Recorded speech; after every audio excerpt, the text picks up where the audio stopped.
Olá, pessoal, tudo bem? Simulados comentados, legislação EBSER e legislação SUS. Hoje são 3/11 e vamos passar aqui adiante o saber, um dia de cada vez. Eu gostaria que vocês aprendessem a dar um passo a cada dia para que a gente possa chegar no resultado, ter uma boa jornada, um bom avanço aí nos estudos. Eu não sou favorável a gente ficar esquentando a cabeça demais nas questões. Muitas das questões que a gente vai resolver nesses simulados durante esse mês, agora, até o dia da prova, até o dia 16, né, de dezembro, acho que a prova vai ser dia 17, se não me falha a memória, nós vamos fazer com que esse estudo seja interessante, tá bom? Vamos ter 2 simulados, como eu disse, por semana e uma live aos domingos, tá? Até chegarmos lá. Então, nós teremos aí mais uns 3, 4 domingos em que a gente vai se encontrar, fazendo uma live por volta de 20 horas da noite, tá? Essa live vai ficar gravada, quem perder depois vai ter acesso a ela. Vamos debater questões de concursos EBSER anteriores, né? E aprender a escrutinar as questões, encontrar as palavras-chave, né? E realizar, como sempre eu falei, o questionário comentado. Perfeito? Vamos lá. Sem mais delongas, vamos direto ao que interessa. Primeira questão desse simulado comentado. De acordo com o que dispõe o regimento interno do EBSER, assinale a alternativa correta. Quando se fala em regimento, a gente fica logo pensando, caramba, eu vou ter que decorar, que coisa terrível, né?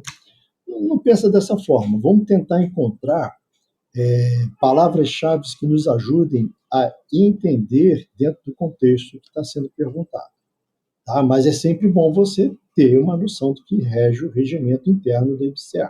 Tá? Então, ele está disponível na internet, você pode baixar, ler. Mas a gente vai aprender a escrutiná-lo aqui. Vamos lá.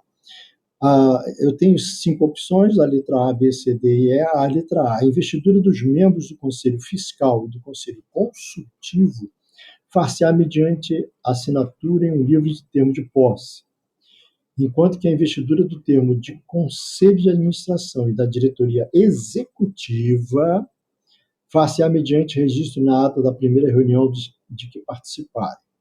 Bom, participar significa que pode ser ou não convocado ou convidado ou estar ou não presente. Vamos lá. A segunda questão, a segunda opção, letra B.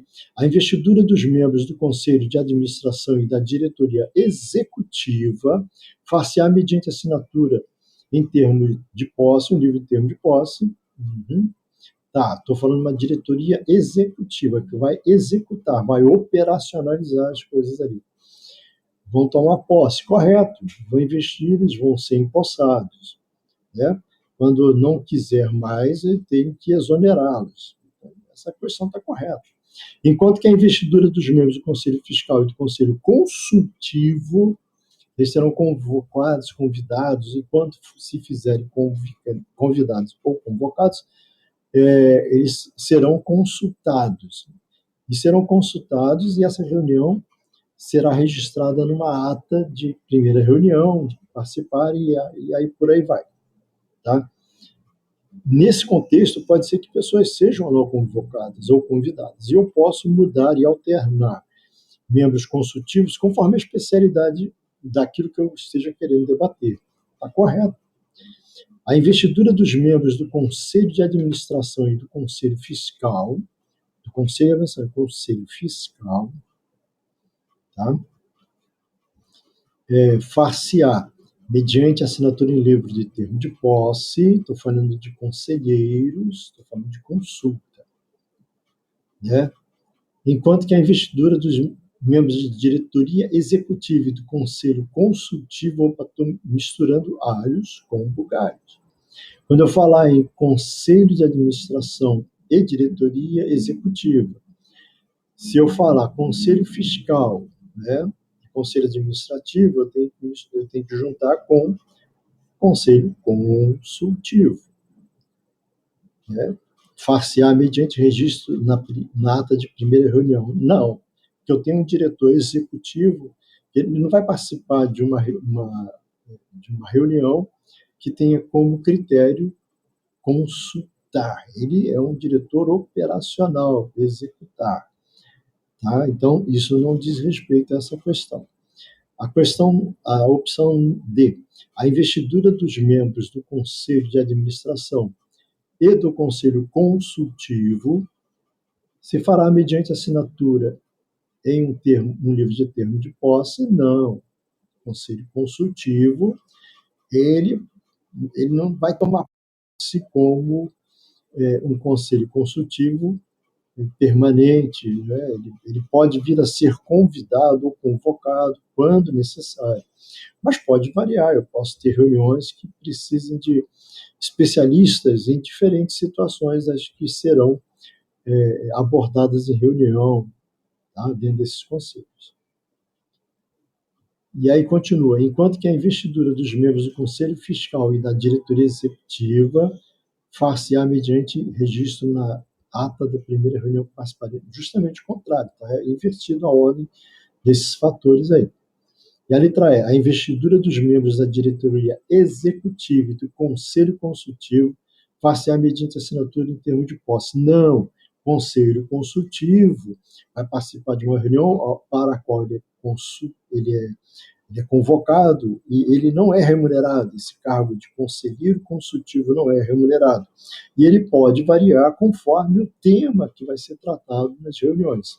Por outro lado, diretoria executiva de conselho de administração e de diretoria executiva é que vão assinar termo de posse. Então, a resposta correta realmente é a letra B.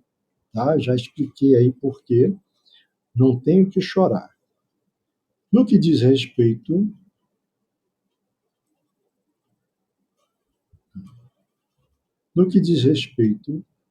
ao Conselho de Administração, reunir-se-á extraordinariamente sempre que for convocado pelo presidente a seu critério ou por solicitação. Né? Quem que faz parte do Conselho de Administração? O presidente, ele tem os conselheiros consultivos. Ele pode convocar uma reunião extraordinária, ou seja, fora do cronograma que foi estabelecido, fora de um cronograma ordinário que foi estabelecido. Uma vez por mês nos reunimos. Mas extraordinariamente aconteceu alguma coisa, pode ser reunido no conselho, sim, com a convocação do presidente administrativo, né, do presidente do conselho administrativo, sim. E qual é o outro critério? Se pelo menos 4 membros desse conselho julgarem por bem que haja convocação, ela vai ser convocada independente da vontade da pessoa, do presidente desse conselho administrativo. Tá? Eu tenho 2 condições. O presidente, né, do conselho administrativo convoca uma reunião extraordinária, ou temos que ter pelo menos 4 membros desse conselho de administração que acham por bem que seja feita uma convocação para resolver um problema. Ok? Compete à diretoria executiva da EBSER, ou seja, quando eu falo compete à diretoria executiva da EBSER, exceto, eu estou falando essa, compete a ela, menos esta. Quando eu dizer exceto, eu estou dizendo menos esta, ok? Então, vamos lá. O que é que eu estou instituindo aqui, né? O que é que eu estou instituindo aqui como o que confere ou o que compete a essa diretoria executiva?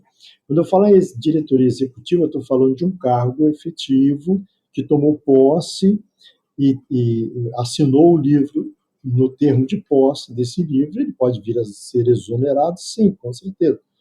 Mas, a princípio, ele vai operacionalizar o que for decidido pelos conselhos acima dele. Primeiro, o que ele pode fazer menos isso? autorizar a aquisição, alienação e oneração de bens móveis, inclusive valores mobiliários, podendo estabelecer normas e delegar poderes. Analisar e submeter à aprovação do Conselho de Administração propostas de aquisição, alienação e oneração de bens imóveis e valores. Vejam que existe diferença entre os verbos, tá? O verbo autorizar a aquisição denota um poder, né, executivo. Eu estou falando da diretoria executiva, tá? Mas em relação ao que eu quero onerar, alienar, né, valores imobiliários, estabelecer normas e delegar poderes, eu não tenho isso porque eu operacionalizo, eu tenho que ter isso por um conselho acima dessa pessoa. Mas analisar e submeter o seu parecer à aprovação do Conselho de Administração, propostas de aquisição, alienação e oneração de bens, imóveis e valores imobiliários, sim, isso é pertinente. Pronunciar-se sobre todas as matérias que devam ser submetidas ao Conselho da Administração. Sim, a diretoria executiva pode ser intimada a dar um parecer sobre uma matéria, principalmente se ele for especialista dentro daquela questão. Letra D. Fornecer todas e qualquer informações solicitadas por conselheiros do Conselho de Administração. Então, eu tenho a diretoria executiva, administrativa. Acima dessa diretoria, eu tenho os conselheiros do Conselho Administrativo.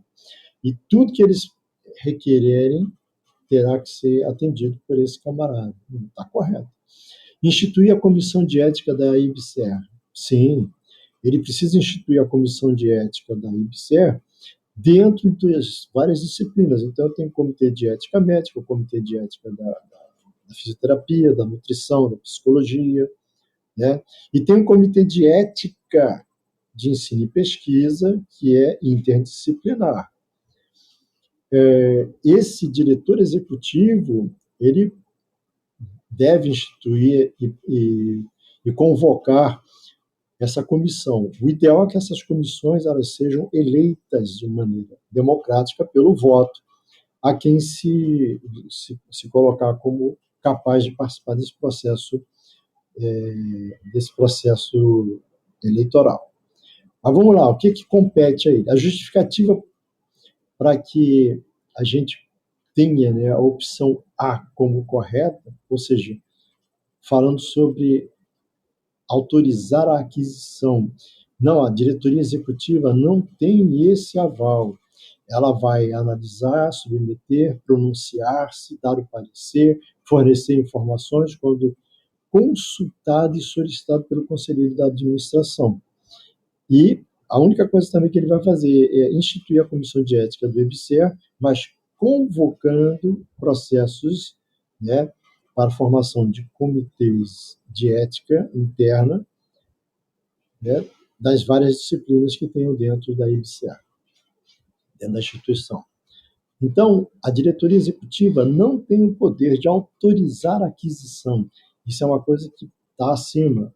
Ou seja, quem vai cuidar disso, né, em termos de deliberar se sim ou não vai ser a diretoria executiva, né, vai ser um conselho da administração. Então, o conselho administrativo, né, que vai estar acima deles.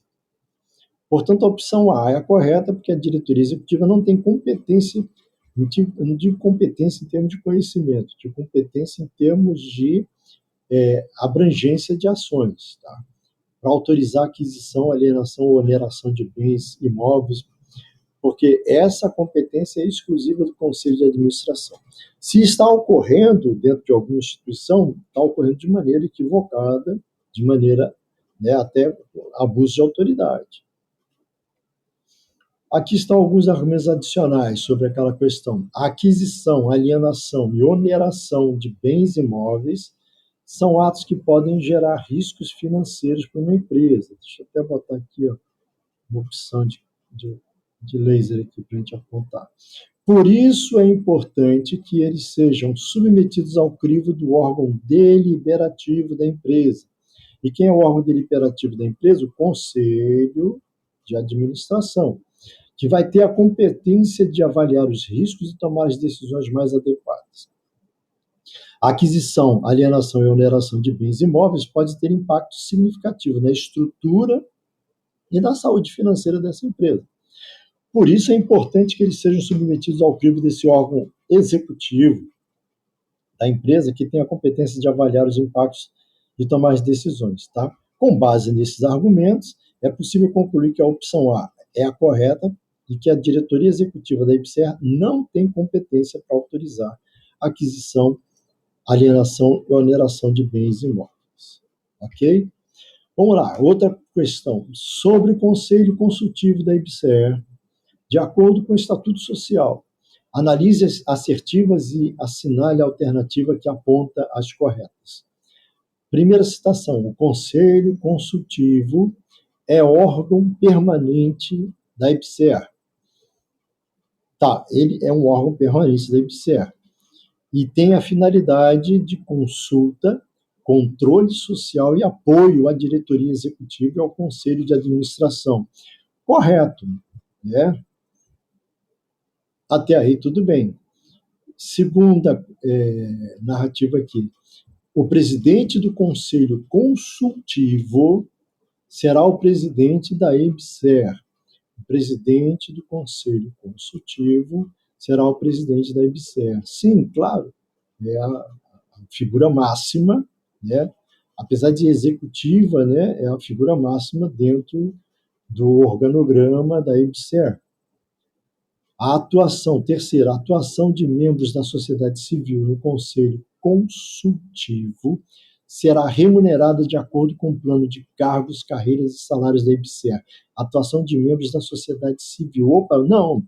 Membros da sociedade civil são convidados a participar do Conselho Consultivo, porém não é cargo remunerado. É um cargo honorífico, não tem remuneração.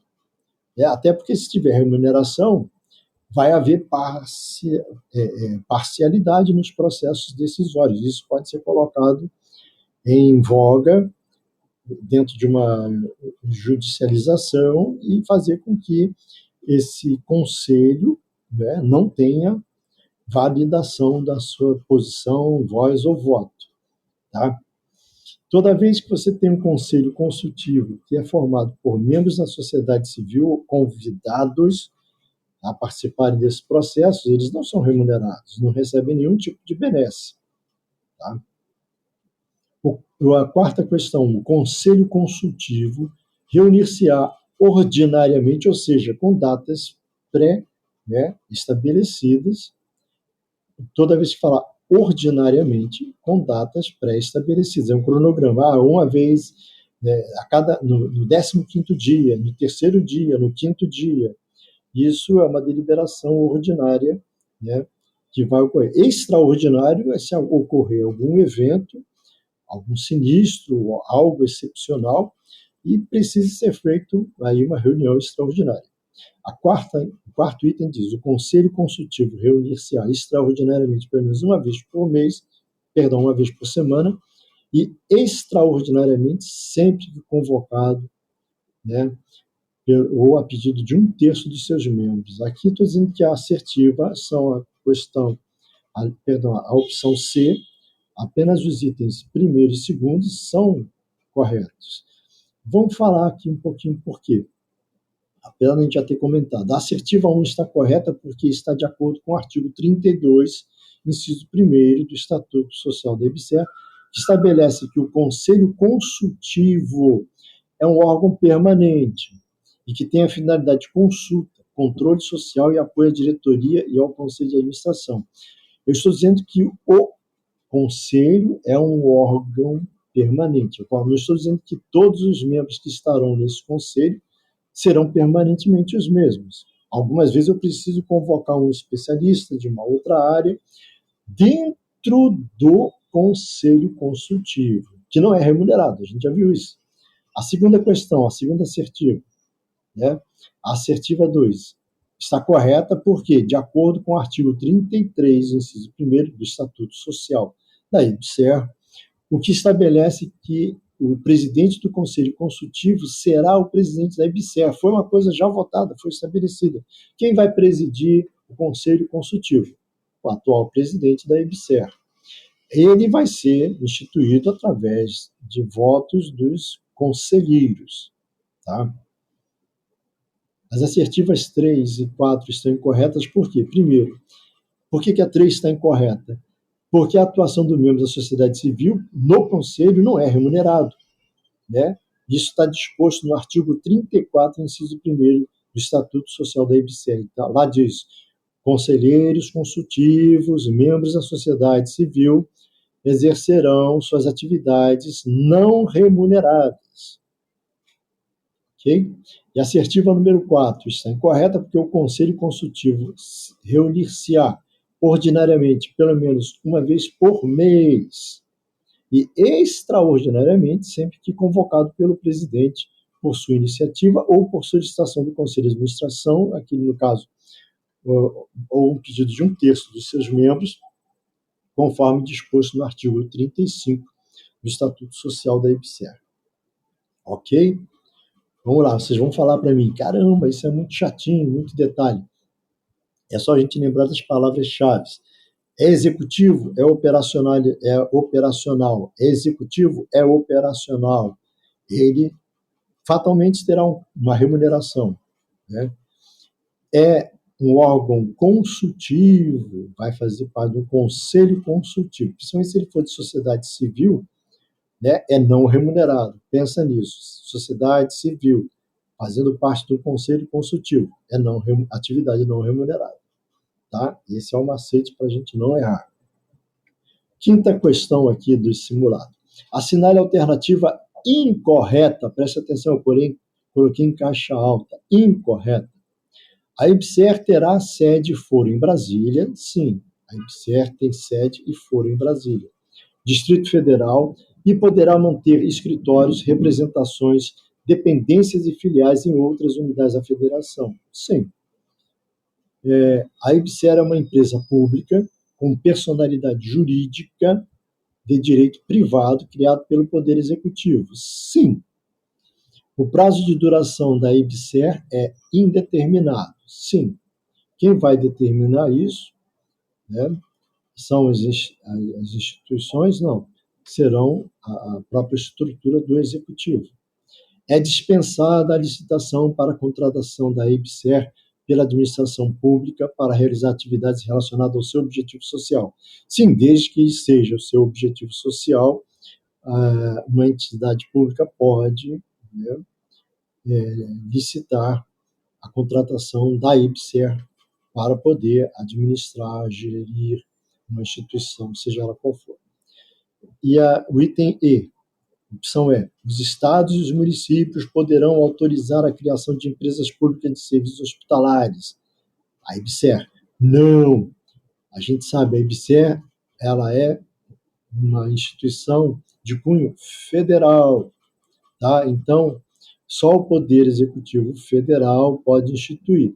Agora, estados e municípios podem, né, no caso, convocar, contratar, estabelecer convênios, sim, mas não podem criar, né, empresas que vão constituir, né, uma IBSER dentro do poder estadual ou municipal, só de âmbito federal. Então, pensa sempre nisso. IBSER federal, executivo federal. A opção E está incorreta porque contraria o artigo 1º, inciso 3º do Estatuto Social da IBSER, estabelece que a IBSER é uma empresa pública federal, que, portanto, apenas o governo federal poderá autorizar a criação de empresas públicas de serviços hospitalares. Até aqui foi IBSER. Agora, daqui para frente, vamos falar um pouco de legislação SUS. Né? Vamos lá. As assertivas, né? Analise as assertivas e assinale a alternativa que aponta as citações corretas. Compete ao poder público, nos termos da lei, organizar a Seguridade Social com base nos seguintes objetivos. Tá. Compete ao poder público, nos termos da lei, organizar a Seguridade Social, sim, com base nos seguintes critérios. Quais são os critérios e objetivos? Primeiro, limitação da cobertura no atendimento. Eu quero a citação correta. Limitação da cobertura e do atendimento. Então, o poder público é que vai delimitar, né, essa cobertura e o atendimento. Não sei, vamos ver. Segundo a citação, uniformidade e equivalência dos benefícios. É o poder público que define a uniformidade e equivalência dos benefícios.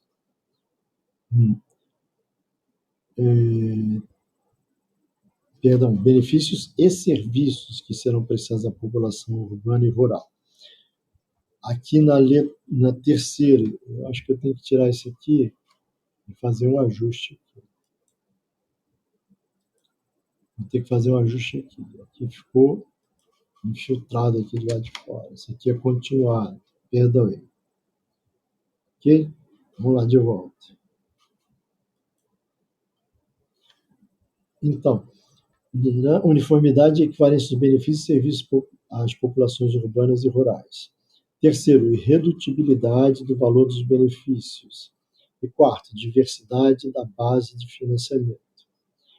Bom, é o poder público que vai delimitar isso? Não sei. Aqui está dizendo que a primeira, terceira e quarta estão corretas. Ou seja, limitação de cobertura de atendimento, é correto? Irredutibilidade de valores e benefícios, é correto? É o poder público que vai determinar. E a quarta questão, a diversidade da base de financiamento. Vamos ver, escrutinar isso aqui de uma forma didática. A assertiva 1 está incorreta. Então, o que a gente pediu que fosse aqui?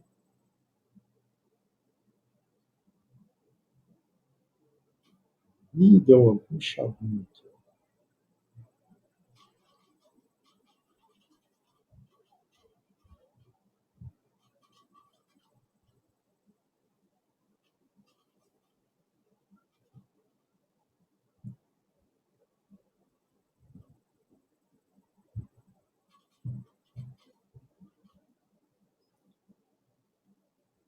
Limitação de cobertura no atendimento. Então, não, está errado. Aqui é a questão correta, gente. Eu já peguei um furo aqui no gabarito. Esse gabarito é oficial, presta atenção. Olha aí como é que a gente pega alguns furos. Isso aqui não é, não. O que está correto é a letra D. Essa está correta. Vamos lá, vamos botar de verde aqui. Eu vou explicar por quê. Ela está correta. Ok? Vamos lá. Aqui a gente mata a cobra e mostra o pau. Vamos lá. Limitação da cobertura e do atendimento. Por que isso está incorreto? A Seguridade Social é universal. O que significa universal? Se chegar um estrangeiro e passar mal aqui no aeroporto, no porto, em águas territoriais brasileiras, ele vai ser abraçado pelo pelo Sistema Único de Saúde. Então, essa é a universalidade que eu tenho aqui. Tá? Independente da condição social, econômica ou até mesmo geográfica, onde esse cara estiver. Ele é estrangeiro também, é turista, ele vai ser atendido no hospital, ele não vai ser deixado de ser atendido de forma alguma. Então, a primeira assertiva está incorreta. A assertiva 2, 3 e 4 estão corretas. Estão de acordo com os objetivos do SUS. Se a gente olhar as outras assertivas, né, 2, 3 e 4, fala de uniformidade e equivalência dos benefícios e serviços à população urbana ou rural. Quer dizer que o cara lá do interior, ele não vai ter menos direito do que o cara que é da cidade. Agora, claro, ele vai entrar numa questão chamada de regulação. E o quadro clínico desse indivíduo, o parecer e os laudos que forem obtidos durante o atendimento desse indivíduo, mesmo que seja ambulatorial, ou se for institucionalizado, ele foi internado no hospital né, de nível terciário, especializado numa coisa, sei lá, coração, câncer, ele vai ter uniformidade e equivalência dos benefícios do mesmo cara que está na cidade. Né? Porque o cara está na cidade, está com terno e gravata, e o outro está de camiseta e calça jeans furada, chegou de bota rasgada, ele não vai ser, pelo contrário. E redutibilidade do valor dos benefícios. É isso daí, não vou reduzir o valor do benefício conforme a população, né, ou conforme a situação geográfica. E diversidade da base de financiamento. Sim, está correto, eu vou buscar essa diversidade, né, do financiamento da Seguridade Social, envolvendo contribuição de trabalhadores, ou seja, o que você paga dos impostos, né, o que é descontado do seu GRPS, né, Guia de Recolhimento da Previdência Social, né, a folha de pagamento dos empregadores, né, e também dos estados, eles são todos financiadores desses processos. Então, a explicação é essa, a resposta, as assertivas são 2, 3 e 4. Correta. A incorreta é a número 1. Tá? Eu espero que tenha ficado claro para vocês, porque isso é o que mais cai, né? Na Lei 8080/90. A Direção Estadual do Sistema Único de Saúde, SUS, compete coordenar e, em caráter complementar, executar ações e serviços, exceto vigilância epidemiológica. Sim, né? O Sistema Único de Saúde coordena, né, vigilância epidemiológica. Tem que saber as notificações de casos, né, de notificação compulsória que está ocorrendo, isso compete à direção estadual do Sistema Único de Saúde. Vigilância sanitária, sim, incluindo portos e aeroportos, é de competência da direção estadual do Sistema Único de Saúde. Atendimento psiquiátrico, já não, porque não é necessariamente do Estado. Isso é uma questão que vai ser resolvida regionalmente, dentro dos municípios. Quando eu falar município, também Distrito Federal, né, ele vai ser considerado ali uma situação que tem a sua gerência, a sua gestão, né, ali regionalizada. Programa de alimentação e nutrição, sim, faz parte do âmbito da direção estadual do Sistema Único de Saúde. Saúde do trabalhador, mesma coisa. Vigilância de saúde do trabalhador está totalmente relacionado à competência da direção estadual do Sistema Único de Saúde. A única que não é a letra C. O atendimento psiquiátrico é uma coisa regional, é uma coisa ali, né, da parte de direção municipal. Quando eu falar Estado, apesar de a gente falar de regiões, né, quando eu falo assim, o Estado tem outras regiões que são os municípios, que tem outras regiões que são os bairros. E mesmo dentro dos bairros, eu tenho subseções, eu tenho outras regiões, são micro-regiões, né, que estarão tendo cobertura conforme a quantitativo demográfico. Tá? Eu vou ter uma população numericamente de 4.000, 4.500 cidadãos que vão, né, ter a cobertura, serão atendidos dentro de uma região adstrita àquele polo municipal. Ok? A competência de atendimento psiquiátrico é da direção municipal do SUS, estabelecido no artigo 198, inciso 2º da Constituição Federal. Terceira questão aqui. De acordo com a Lei 8080/90, a Conferência de Saúde será convocada pelo Poder Executivo ou, extraordinariamente, ou seja, vai ser convocada pelo Poder Executivo, né, de forma ordinária ou extraordinariamente, por esta Conferência de Saúde ou aí tem as opções, secretário de Saúde? Sim, é um poder executivo. intergestor regional. Quando eu falar intergestor ou gestor ou gerente, estou falando de executivo, cargos que executam, ok? Ministros de Estado, sim, são cargos executivos, do Poder Executivo. Olha aí a charadinha, olha a pegadinha. Falei em Poder Executivo, eu tenho que olhar quem desses elementos tem poder executivo na sua fala, na sua ação. Ministros da Saúde, sim. Conselho de Saúde, não. Os conselhos são pessoas jurídicas ou pessoas físicas que vão compor, né, um conselho que pode ser interdisciplinar, né, e será convocado, né, mas jamais fará convocação especificamente. Ele não é executivo. É composto, o Conselho de Saúde é composto por vários elementos. Posso ter elementos executivos dentro dele? Sim, mas ele em si, como entidade, não tem poder executivo, só um poder mais consultivo. Ok?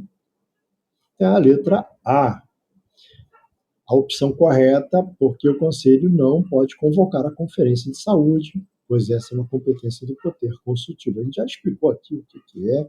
Olhando de baixo para cima, a gente começa a escrutinar bem o que significa, né, essa terminologia. Ok? Já foi explicado, não vou me deter mais. Vamos lá para a próxima questão.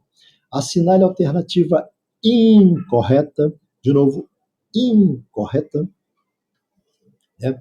A Relação Nacional de Medicamentos Essenciais, RENAME, compreende a seleção e a padronização de medicamentos indicados para atendimento de doenças ou de agravos no âmbito do SUS. Correto. A gente não pode colocar medicamentos que estão na moda. Os medicamentos, primeiro, têm que ser comprovados, ter ação comprovada, né?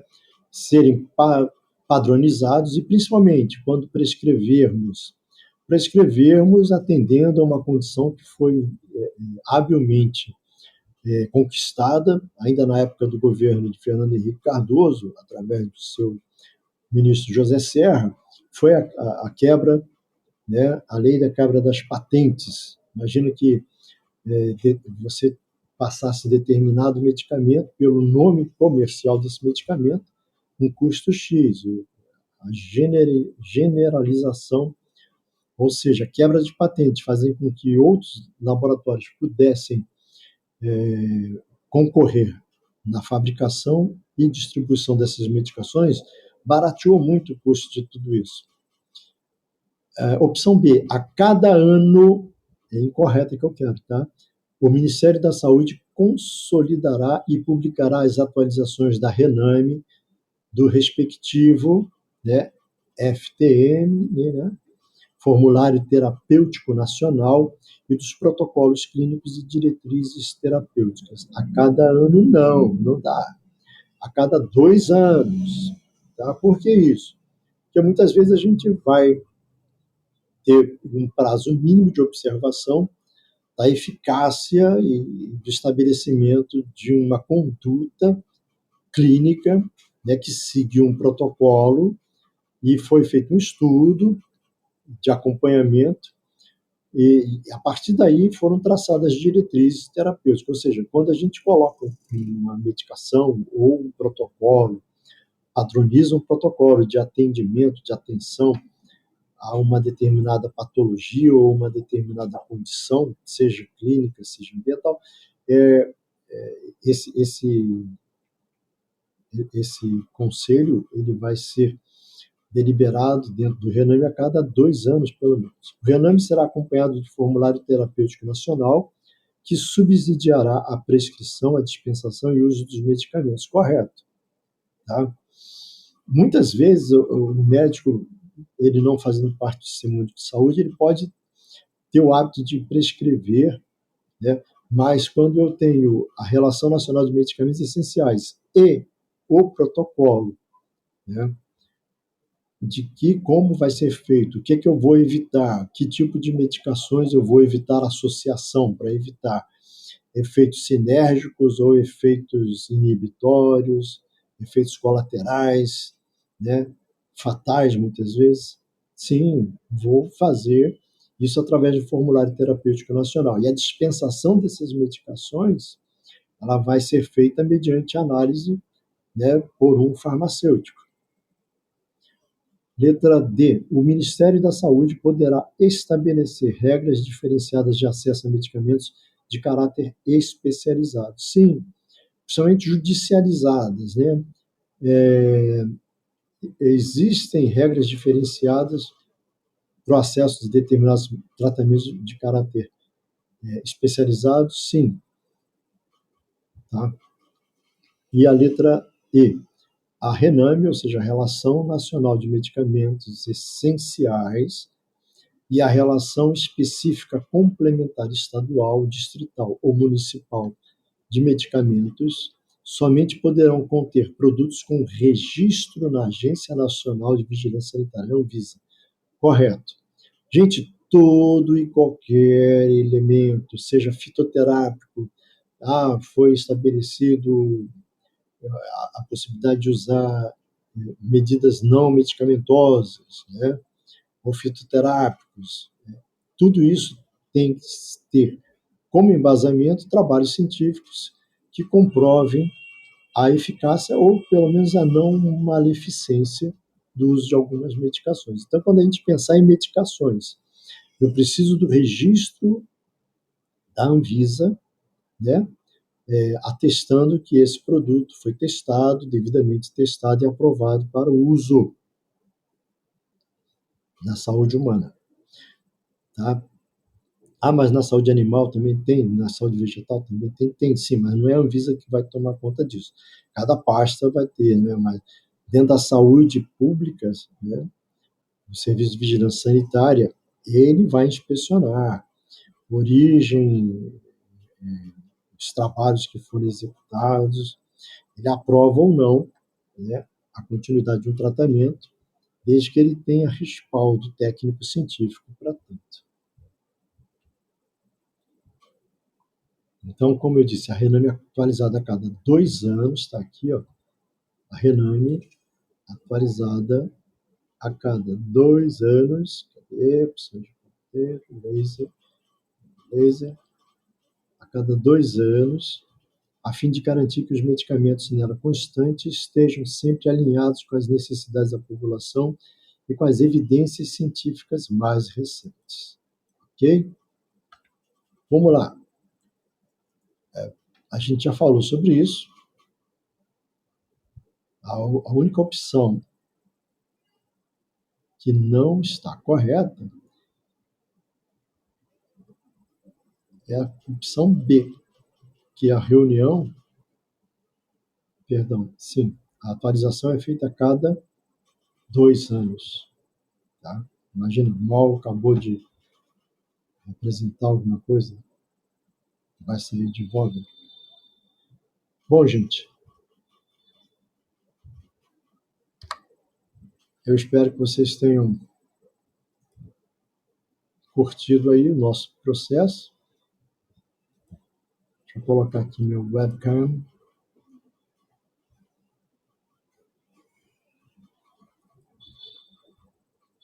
Vou dar continuidade ao processo aqui. Em termos de dúvida, o que for, vocês estiverem querendo retirar, coloquem no comentário, coloquem também no WhatsApp, vocês têm o meu WhatsApp, tá? Para que a gente possa tirar todas as dúvidas com relação a essas questões.